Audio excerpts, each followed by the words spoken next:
सत्संग प्रेमी धर्म प्राण सज्जनों, आज ईशावास्योपनिषद का आप लोगों के लिए 9वां मंत्र, 10वां मंत्र की 11वां मंत्र की व्याख्या करूँगा। ऋषि कहते हैं कि अंधः तमः प्रविशन्ति ये अविद्यायाम उपासते ततो भूय युते तमो ययु विद्यायाम रता।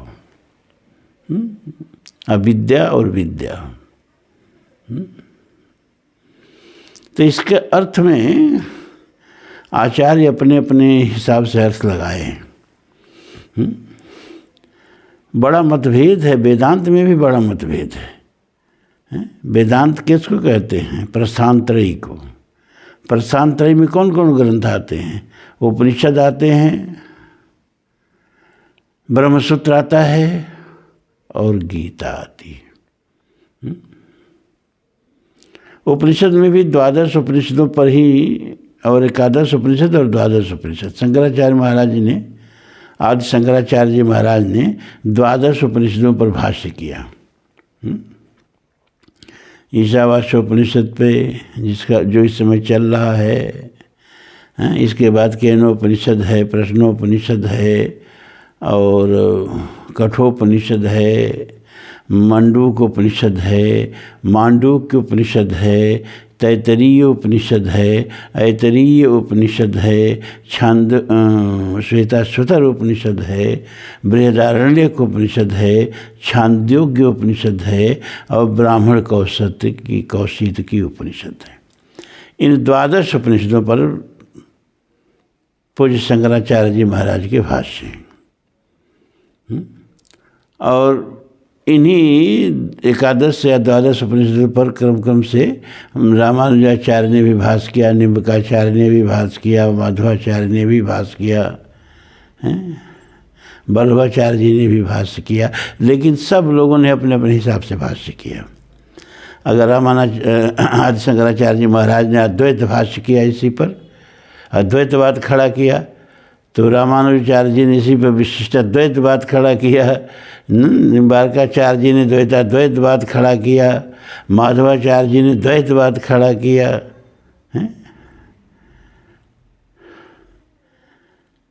तो किसका सही माना जाए?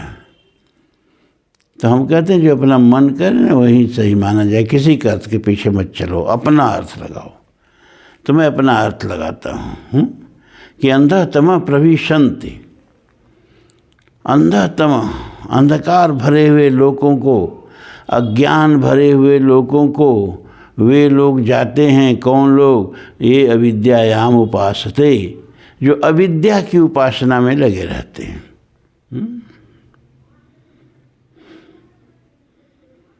अविद्या की उपासना पर ही बड़ा मतभेद है कि अविद्या माने यहाँ क्या है। तो हम ये कहते हैं कि जो संसार की उपासना है, जीवन भर हम जिसकी उपासना करते हैं, उपासना का मतलब क्या? किसके जुटाने में लगे रहते हैं, संसार को बढ़ाने में लगे रहते हैं, और हम ये भूल जाते हैं कि एक दिन सब छोड़ के जाना है। तो जब सब छोड़ के जाना है, तो जो हम ले के जा सकते हैं उस पर विचार करो ना कि हम ले के जा सकते हैं।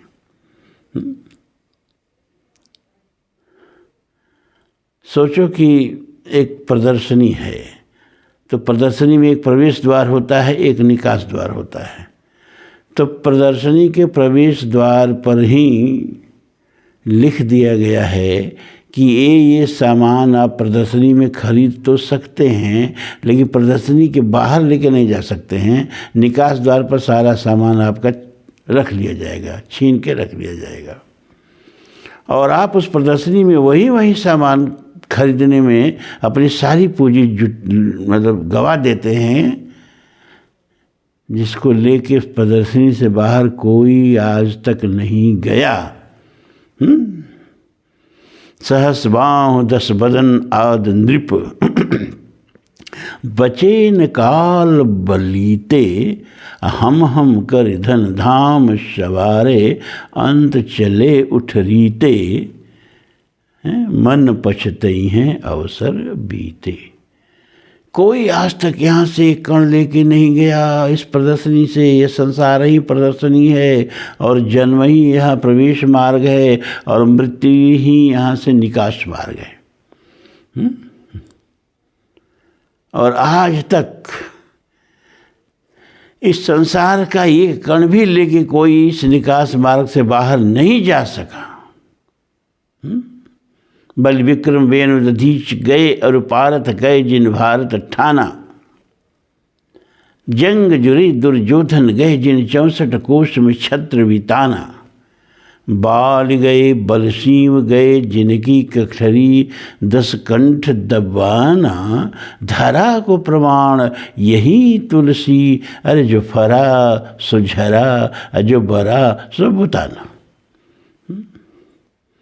लेकिन वो व्यक्ति वही सामान खरीदने में सारी पूंजी गवा दिया क्या, जिसको लेके वो बाहर नहीं जा सकता। और जब बाहर जाने लगा तो सारा सामान छीन के रख लिया गया। जो लेके जा सकता था वो तो जुटाया नहीं, वो तो खरीदा नहीं, वो तो कमाया ही नहीं।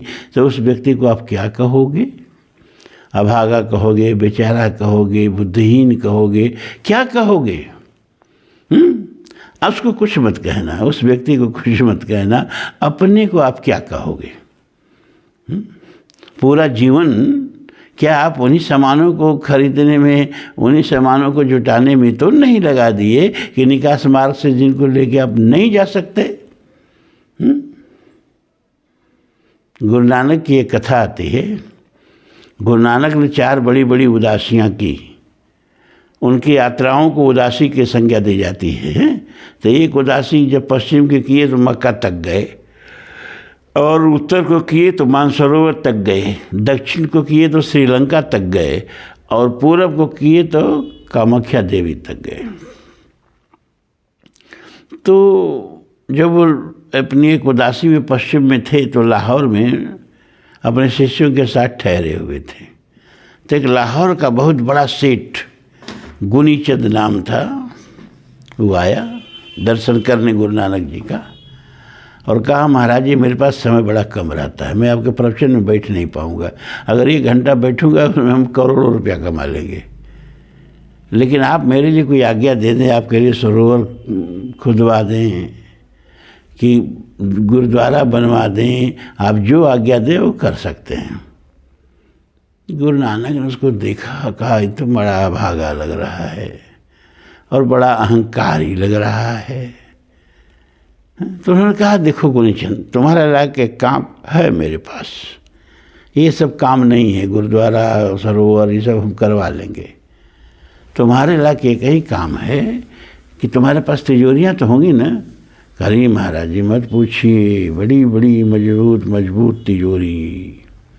तो कहा उसमें से एक तिजोरी में ये मेरा सुई ले जाके रख देना, कायदे से ताला वाला बंद कर देना। क्यों?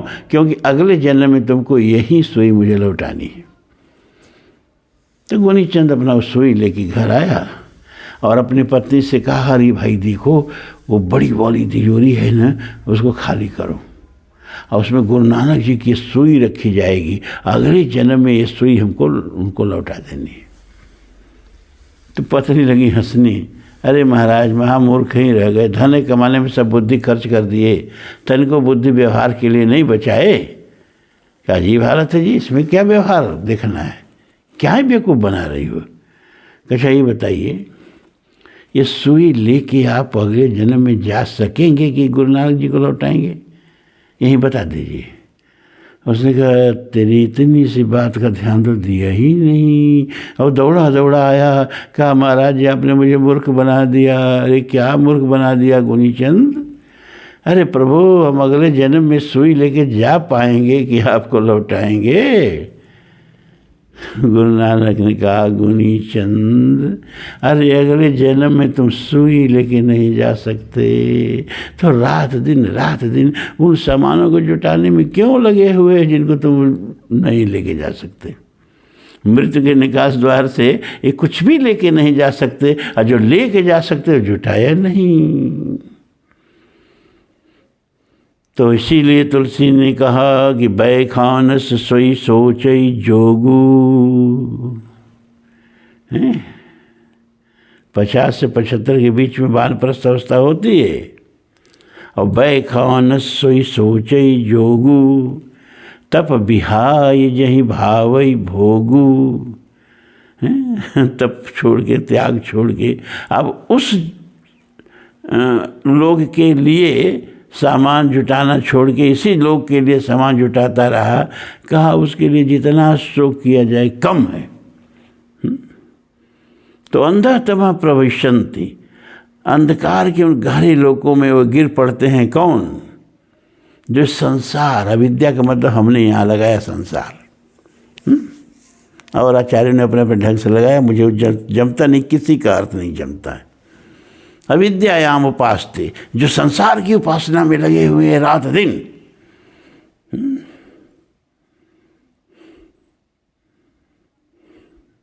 तुलसी ने लिखा विनय पत्रिका में, अब मैं तो ही जाने उस संसार, देखत ही कमनीय अपुन नाहिन कछु किए विचार, ज्यों कदली तरु मध्य निहारत कछुक न निकसे सार।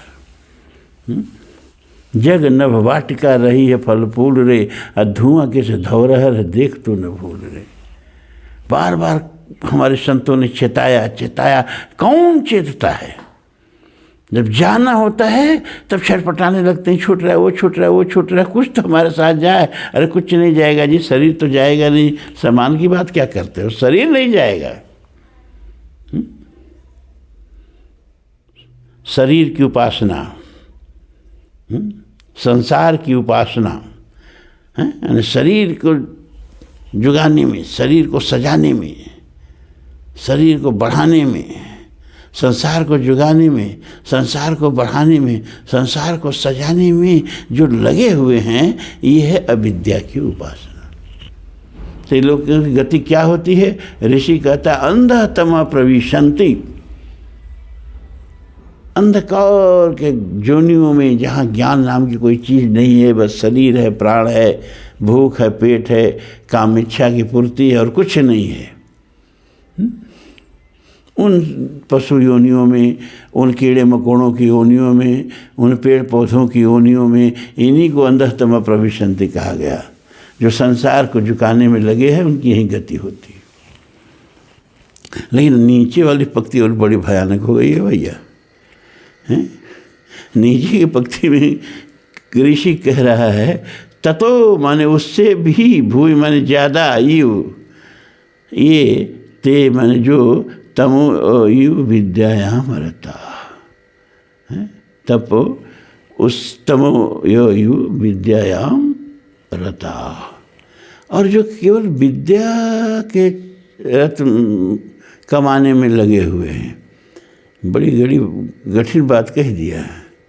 विद्या माने जो खाली आत्मोत्कर्ष के चिंतन में लगे हुए हैं, जो केवल परलोक के चिंतन में लगे हुए हैं, केवल परलोक के चिंतन में, जो मोक्ष के चिंतन में लगे हुए हैं, रात दिन केवल मोक्ष की चिंता कर रहे हैं, तो उससे भी पतन के गहरे गड्ढे में गिर पड़ते हैं।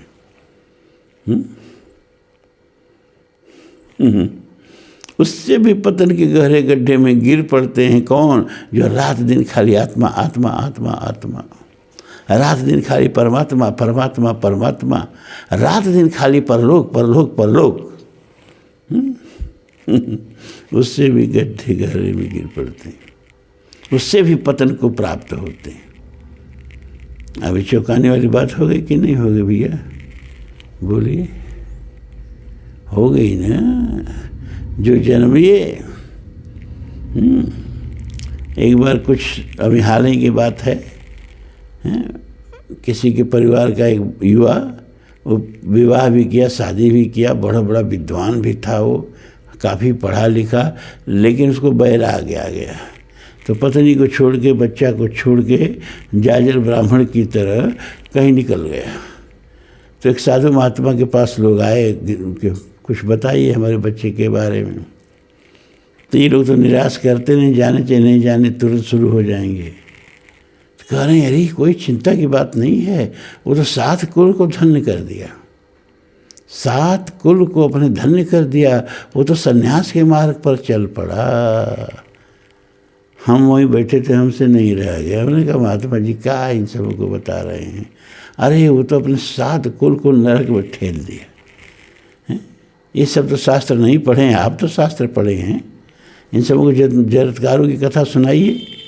उसके पूर्वज लटक रहे हैं नीचे, मुंह ऊपर पैर करके, गिरने ही वाले हैं। क्यों? क्योंकि उनकी संत श्रृंखला टूटने वाली। बिना पुत्रम गतिर नास्ति, प्रजातंतु माँ व्यवच्छेदसी। ये प्रजा की जो श्रृंखला चली आ रही है, वेद कहता है इसे तोड़ना मत। तुम इसलिए हो कि ये श्रृंखला टूटी नहीं है, और तुम्हारा दायित्व है कि आज से 1 लाख वर्ष बाद भी कोई आए, ये श्रृंखला टूटनी नहीं चाहिए।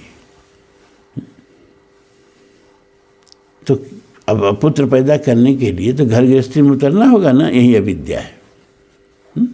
और घर गृहस्थी में नहीं उतरे, दान पुण्य नहीं किए, देव ऋण ऋषि ऋण पितृ ऋण से उर्ण हुए बिना अमूढ़ मुडाए भय सन्यासी, तो जो ये विद्या की उपासना में चल जाते हैं तुरंत, हैं, अविद्या की उपासना करते नहीं, संसार कमाते ही नहीं, परलोक कमाने चले जाते हैं। एक बात अच्छी तरह जान लीजिए कि परलोक नाम की कोई चीज़ होती ही नहीं है। वो परलोक जब भी आपको मिलेगा ना, तो इहलोक बन के ही मिलेगा। जब बच्चा गर्भ में था तो गर्भ इहलोक था, और यह लोक उसके लिए परलोक था। अब यहाँ आ गया, अब ये इहलोक हो गया तो पितरलोक परलोक है। लेकिन वहाँ जब जाएगा तो इहलोक हो जाएगा, वो परलोक बन के परलोक। जैसे भविष्य आपको कभी मिलता ही नहीं, भविष्य जब मिलेगा तो वर्तमान बन के मिलेगा, उसी तरह परलोक जब मिलेगा तो इहलोक बन के मिलेगा। और भगवान कहते हैं कि जो यज्ञ नहीं करते हैं, नायम लोको अस्ति अयज्ञस्य कुतो अन्य पुरुषोत्तमम। हे अर्जुन, जो यज्ञ नहीं करते हैं उनके लिए तो यह लोक भी गया, परलोक भी गया। और यज्ञ करना जो है ना, मांडुक्य उपनिषद में भी अविद्या कहा, संसार साधने की कला है। यज्ञ जो है वो संसार साधने की कला है, संसार में जीने की कला है। कर्मणैव संसिद्धि आस्तिका जनकादय। गीता कहती है कि कर्म योग की उपासना करते करते ही जनक आदि ने इतने विद्वत्ता प्राप्त की, विदेह हो गए। तो भैया किसी गलत उपदेश में फंस के संसार की उपेक्षा भी मत कर देना।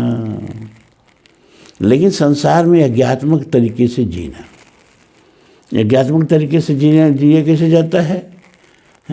कि कर्म जो है ना, कर्मणा बद्धते जंतुव, कर्म जो है जंतु को बार बार बांधता है, बार बार जन्मने मरने के लिए, पर ये लोक में फंसने के लिए विवश कर देता है। तो अर्जुन ने कहा हम कर्म छोड़ देते हैं। भगवान ने कहा नहीं, कश्चित् क्षण तिष्ठ जात कर्म कृत। हे अर्जुन, कोई भी एक क्षण के लिए कर्म किए बिना नहीं रह सकता है। नहीं, कश्चित् क्षण जात तिष्ठत अकर्मकृत। अकर्मकृत होकर के, बिना कर्म शून्य होके आप एक क्षण के लिए बैठ नहीं सकते हो।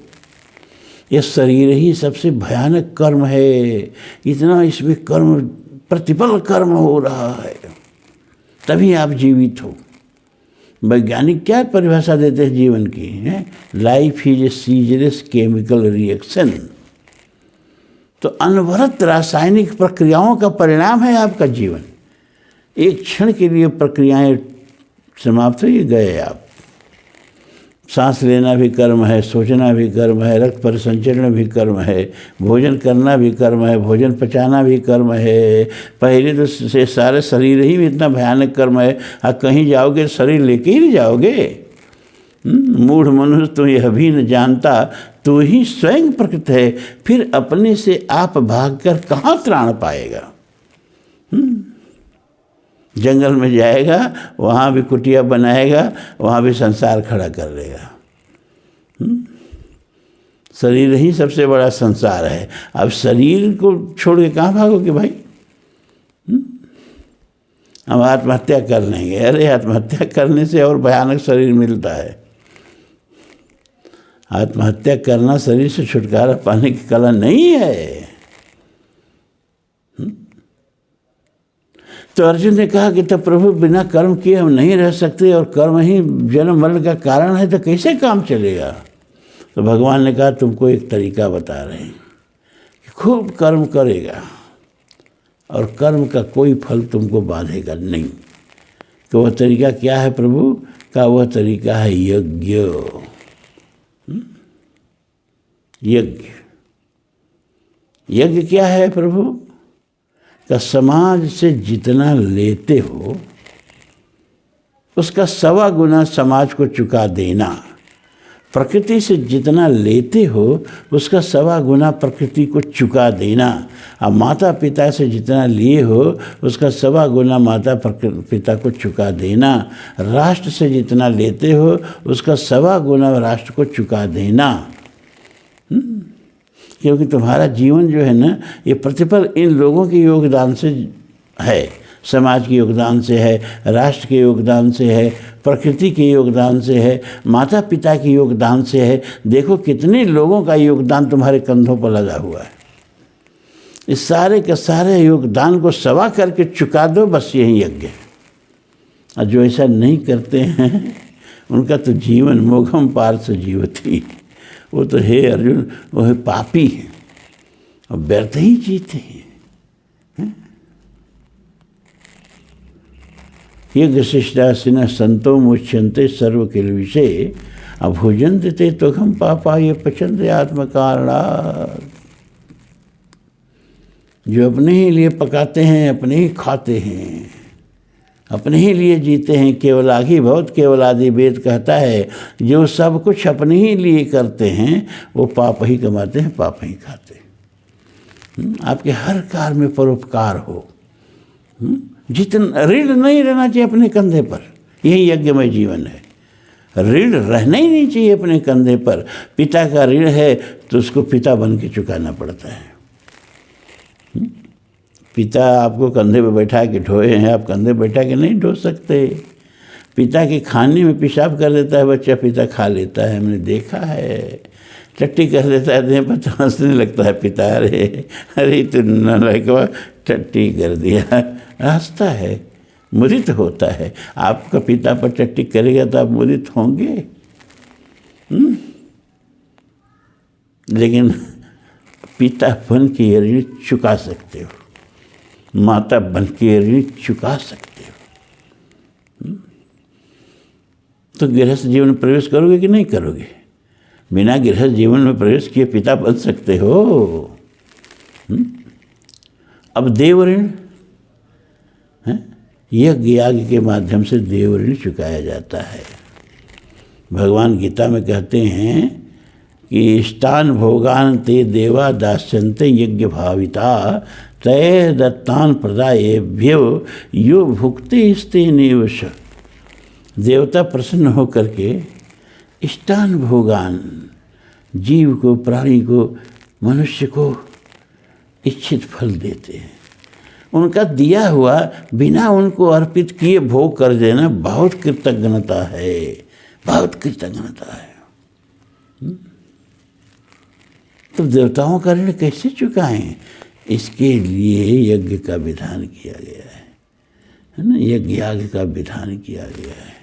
मनुस्मृति में मनु कहते हैं पंच सोना गृहस्था। हर गृहस्थ का घर कसाई खाना है, हर गृहस्थ का घर कसाई खाना है। पंच सोना गृहस्था और 5-5 कसाई खाना है। एक कसाई तो एक जगह खोल के मांस ओस काटता है ना, आपके घर 5-5 कसाई खाना खोला हुआ है और 5 जगह आप रोज कसाई का काम करते हो। ये मनुस्मृति में कहा गया है। क्या भैया? अच्छा, चूल्हा जलाते हो, पता है कितने जीव मर जाते हैं? आपके आग जलाते हैं कितने जीव मर जाते हैं आपको पता है? कुंडा में पानी भरते हो तो कितने जीव वो जो घड़े की दीवारों से चिपके रहते हैं, कितने जीव मर जाते हैं पता है? झाड़ू लगाते हो, झाड़ू कितने जीव मर जाते हैं। अरे वो भी जीव है भैया, वो भी जीव हैं, चाहे जितने सूक्ष्म हैं लेकिन जीव हैं, मर जाते हैं आपके झाड़ू लगाने से। अब बिना झाड़ू लगाए काम नहीं चलेगा, बिना चूल्हा जलाए काम नहीं चलेगा, बिना कुंडा में पानी भरने काम नहीं चलेगा। और जब धान कूटते हो, चाहे मिल में कुटाओ चाहे कहीं कुटाओ, वो जब चलता है चक्का धान कूटने वाला, तो उसके साथ कितने जीव मर जाते हैं। तो आपका झाड़ू, आपका चूल्हा, आपका पानी भरना, आपका सिलबट और आपके ओखली, प्राचीन भारत में तो ये घर की जरूरी चीज़ें न थी। अब किसी घर में जाता नहीं है, अब किसी घर में उखली नहीं है, लेकिन जहाँ भी आटा पीसा जाता है वहाँ से आटा लिया खाते हो, तो उसमें जितने जीव मरे हैं उसका आपको भी योगदान है उसके में। तो पंच सोना गृहस्थ, हर घर गृहस्थ का 5 कसाई खाना है। अब इससे बच भी नहीं सकते, नहीं तो आप मर जाओगे। सर्वाइवल ऑफ द फिटेस्ट, सर्वोत्तम की अतिजीवता, डार्विन का सिद्धांत है। तो प्राण रक्षा ही नहीं होगी अगर ये सब काम ना हो तो। लेकिन जीव हत्या है तो इसका हमको प्रायश्चित करना पड़ता है। और इसी प्रायश्चित के लिए सब विधान किए गए हैं। यज्ञ याग का विधान किया गया है, और अतिथि सेवा का, और गोग्रास निकालना, और अग्नि में अर्पण करना। ये सब करने से क्या होता है कि हम अपना अंश जो है अपने ही नहीं खाते हैं, संसार के को भी बांट के खाते हैं। दूसरे के लिए जीना, यही यज्ञमय जीवन है। जितना समाज से लेना उसका 1.25 गुना करके लौटा देना यज्ञमय जीवन है। ये नहीं है कि आहुति यज्ञ में दिया, मंडप बना के, ये बना के, वो बना के, वो भी यज्ञमय जीवन है। लेकिन वो तो आजकल व्यापार हो गया है ना। और महात्मा लोग गृहस्थों को मूर्ख बना के और लाखों लाख यज्ञ के नाम पर जुटा के, और एक यज्ञ में कुछ न कुछ उनके पास फार्चूनर हो जाती है। ये भी बड़ी विडम्बना है। लेकिन इसका महत्व भी बहुत ज़्यादा है। महाभारत में कथा आती है कि पृथ्वी पर बहुत काल तक अवर्षण हुआ, सूखा पड़ा। तो प्रजापति ने इंद्र को बुला के बहुत डांटा कि तुमको हम समय समय पर वृष्टि करने का दायित्व दिए हैं, और तुम, हमारी प्रजा मर रही है, 12 वर्ष से पृथ्वी पर बारिश ही नहीं हुई। इंद्र ने कहा हम चाहते तो हैं बारिश करना, कर नहीं सकते। काहे नहीं कर सकते? का प्रभु, ये लोग जब घी की वर्षा ऊपर करते हैं तो उससे पुष्ट होकर हम लोग जल की वर्षा नीचे करते हैं। अब यज्ञ आग सब बंद हो गए हैं, लोग कहते हैं सब व्यर्थ का कर्म है, तो हम लोगों का भोजन ही खत्म हो गया। रावण क्या कहता है कि द्विज भोजन मख होम सराधा, सब कर जाय करो तुम बाधा, तब क्षुधा खीन बलहीन सुर, सहजय मिलिहें आय, तब मारियों की छाड़ियों, बहुत भांति अपनाए, भली भांति अपनाए। द्विज भोजन, ब्राह्मणों का मुख में ही, ब्राह्मण तो भगवान के मुख में ही बैठे हैं, तो ब्राह्मणों को भोजन कराने का मतलब कि सीधे परमात्मा के मुख में भोजन डाल देना। परमात्मा के मुख में भोजन डाल देने का मतलब उधर माज सुनो अंडा जराया, सारा ब्रह्मांड भीतर है, सारे ब्रह्मांड को भोजन करा देना। इसलिए ब्राह्मण भोजन यज्ञ के बराबर है, यज्ञ से बढ़कर है। अब तो भैया ब्राह्मणों का ही सबसे ज़्यादा विरोध होता है, सबसे ज़्यादा बेचारे उन्हीं का, क्योंकि शास्त्र को आप लोगों को पता नहीं है। द्विज भोजन मख, अब देवताओं का यज्ञ आता है, सीधे भगवान को अर्पित करना है तो ब्राह्मण को भोजन कराओ, और ऐसे घुमा के नाक पकड़नी है तो यज्ञ याग करो। यज्ञ याग में आहुति डालो देवताओं के नाम से, और अग्निदेव आहुति देवताओं तक पहुँचाती है। तो अब यहाँ एक श्लोक आता है, अधो ही वर्ष अस्माकम नराते ऊर्ध प्रवर्षण क्रिया व्युपरमा तेषाम ततो गच्छामि संशयम। हे भगवान, जब नीचे के लोग घृत की वर्षा ऊपर करते हैं तो घृत से पुष्ट होकर हम देवता लोग कल्याण की वर्षा नीचे करते हैं। निकामा निकामा न पर्जन्यो वर्खतु पर्वत्यो न ओखदे पच्यंताम योगक्षेम न कल्पताम। तो भैया आज तो एक दूसर का मंत्र भी नहीं ले पाए, एक ही मंत्र पर आधा घंटा हो गया। अंधतम प्रविशन्ति एव विद्यायाम उपास्ते ततो भूय युते तमो एव विद्यायाम रता। आगे का मंत्र की कल व्याख्या होगी और तो आज सब कहानी वहीं रह गई। आगे का मंत्र और सारवान है। विद्यां च यस्तद्भेदो भयं सह अविद्या मृत्युम तीर्त्वा विद्या अमृतमश्नुते। कल इसकी व्याख्या होगी। आज इतना ही पकड़ के जाना कि संसार को भी नहीं छोड़ना है। धर्म की परिभाषा ही है अतो अभ्युदय निश्रेय सिद्धि सधर्म, जिससे लोक और परलोक दोनों सध जाए, वही धर्म है। हम यहाँ कष्ट सहें, भविष्य में सुख सहेंगे, स्वर्ग में जाएंगे। हमने कहा भविष्य कभी भविष्य बन के नहीं मिलेगा, वो वर्तमान बन के मिलेगा। और अभी आप कष्ट सह रहे हो ना, इस बात की कोई गारंटी नहीं कि भविष्य में आपको सुख मिलेगा। जिसका वर्तमान नहीं उसका भविष्य नहीं। भगवान गीता में कहते हैं जिसका यह लोक नहीं उसका वह लोक नहीं, है ना। तो इस लोक में भी अभ्युदय हो, आपका सर्वोत्तम उन्नति हो, सुखी हो, है ना। और तब भविष्य की साधना, तब परलोक की साधना। यह लोक समुन्नत, यह लोक पर खड़ा होके तब समुन्नत परलोक की कल्पना करनी चाहिए। एकदम उज्ज्वल वर्तमान, सफल वर्तमान पर जो खड़ा है वही सफल भविष्य की कामना कर सकता है। अब कल फिर आगे।